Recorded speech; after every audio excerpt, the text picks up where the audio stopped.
ಆಚಿ ಮಸಾಲ ಎಂತ ಅಡಿಗೆಯ ರುಚಿಯಾಗೋ ರಹಸ್ಯವು 20 ರೂಪಾಯಿ ಮಾಡಿ ಬನ್ನಿ ಮಾತಾಡಬೇಕು ಅಂತ ಹೇಳಿದರು. ಅವರು ನಮ್ಮ ನಾಯಕರು, ಹಿಂದುಳಿದ ವರ್ಗಗಳ ನೇತಾರರು ಕೂಡ ಹೌದು. ನಮ್ಮ ರಾಜ್ಯ ಅಧ್ಯಕ್ಷರಾಗಿರ್ತಕ್ಕಂಥವ್ರನ್ನ ನಾನು ಭೇಟಿ ಮಾಡಿದಾಗ, ನಿಮಗೆ ಕೋಲಾರ ಜಿಲ್ಲೆಗೆ ಅನ್ಯಾಯ ಆಗಿದೆ, ಕೋಲಾರ ಚಿಕ್ಕಬಳ್ಳಾಪುರಕ್ಕೆ ಭಾಳ ಅನ್ಯಾಯ ಆಗಿದೆ, ನಾನು ಕೂಡ ನಿಮ್ಮ ಪರವಾಗಿದ್ದೆ, ಏನೋ ಕಡೆಗಳಿಗೆಯಲ್ಲಿ ಈ ಥರ ಆಗಿದೆ, ನೀವು ಧೈರ್ಯವಾಗಿದ್ದೀ, ನೀವು ಪಕ್ಷ ಸಂಘಟನೆ ಮಾಡ್ತೀನಿ, ನಿಮಗೆ ರಾಜ್ಯ ಮಟ್ಟದ ಸ್ಥಾನವನ್ನು ಕೊಡ್ತೇವೆ, ಮತ್ತು ಇನ್ನು ಬೇರೆ ಏನೋ ಬಯಸಿದ್ರು ಕೂಡ ನಾವು ಇದು ಕೊಡಲಿಕ್ಕೆ, ನಾವು ನಿನಗೆ ಅಧಿಕಾರವನ್ನು ಕೊಡಲಿಕ್ಕೆ ಸಿದ್ಧರಾಗಿದ್ದೇವೆ, ನೀವು ನಮ್ಮ ಒಟ್ಟಿಗೆ ಇರಿ ಅನ್ನೋ ಮಾತನ್ನು ಹೇಳಿದರು. ಹಾಗೆ ಬೆಳಗ್ಗೆ ಗೌರವಾನ್ವಿತ ಬೈತಿ ಸುರೇಶ್ ಅವರು ಕೂಡ ಟಿಪ್ಪಣಿ ಬನ್ನಿ ಶ್ರವಣ ಅಂತ ಕರೆದಿದ್ದರು. ಹೋಗಿದ್ದೆ. ಅವರು ಕೂಡ ತಾಳ್ಮೆಯಿಂದ ಇರಿ, ಮುಂದೆ ನಾವೆಲ್ಲ ನಿಮ್ಮ ಒಟ್ಟಿಗಿರ್ತೀವಿ ಅನ್ನೋ ಮಾತನ್ನು ಹೇಳಿದರು. ನಾನು ನನಗೆ ನಿರಾಸೆ ಆಗಿದೆಯಪ್ಪ ಅಂತ ಹೇಳಿ, ಹಿರಿಯರ ಮಾತಿಗೆ ಎದುರು ಹೇಳಬಾರ್ದು ಅಂತ ಹೇಳಿ ನಾವು ಅವರಿಗೆ ಆಯಿತು ಅಂತ ಹೇಳಿ ಬಂದಿದ್ದೀವಿ.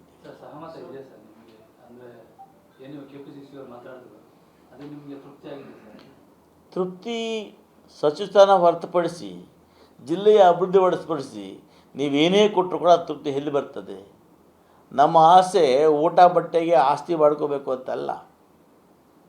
ನನ್ನ ಆಸೆ ಇದ್ದಿದ್ದು ಜಿಲ್ಲೆಯನ್ನು ಸಮಗ್ರ ಅಭಿವೃದ್ಧಿ ಮಾಡಬೇಕು ಅಂತಷ್ಟೇ.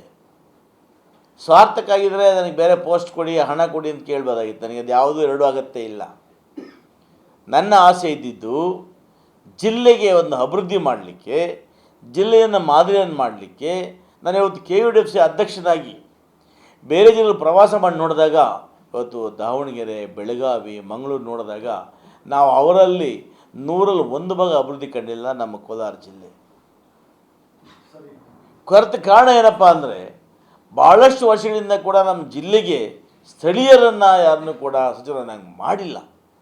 ಆ ಕೊರತೆಯನ್ನು ನೀಗಿಸಬೇಕು ಅಂತ ಸಚಿವ ಸ್ಥಾನ ಕೇಳಿದ್ದೇವೆ ಹೊರತು ಅವ್ರಿಗೇನೋ ಆಸೆ ಆಕಾಂಕ್ಷೆ ಒಡ್ತಾರೆ ಅಂತ ಅದಕ್ಕೋಸ್ಕರ ಅಲ್ಲ.